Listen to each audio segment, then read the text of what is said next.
each generation finds a different challenge. The challenge from my grandfather was to clear the land and establish the farm. For my father, it was surviving the Great Depression and keeping the family and the farm together.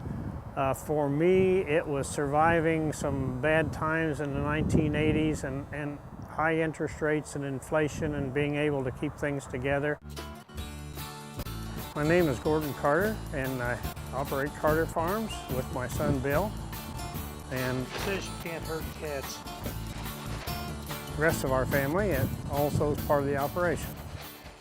To be a pretty big mouse population in the feed sacks and around the grain, and the cats kind of control the mouse population. For a farmer, all your asset is the land, and so that's your ace in the hole. The best solution would be some kind of conservancy program where you actually say this ground is going to be used for agricultural purposes in perpetua, you know. But the problem is most farmers are very independent people, and they want to have that ace in the hole. They want to know that if things got awful, we could always sell out and get out of trouble. So the cattle are one of our main enterprises. I can throw a little feed in here and these will come in real quick. Since I went back to school and got the job, we have fewer numbers, but it's still one of our main enterprises. We have a number of cows that we lease out in southern Indiana and then bring the calves back to condition and get ready for a feedlot. These other horses are actually a contribution that my wife and I have made. They're Welsh cobs. Guys, 5 of them. We're just getting started. You know, so to start with the horses is kind of like planting a vineyard or something. It's something it's a very long-term project that we're just kind of starting on.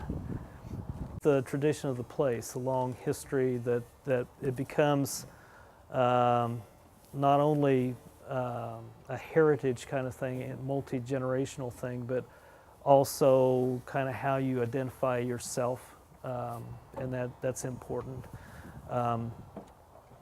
And my main motivation is continuing that, and so I personally reached a point where we were going to either have to invest a lot of money and farm in a different way, or I was going to have to fund a career. So I chose the latter because I felt like that did more service to the history and the heritage that the place came from.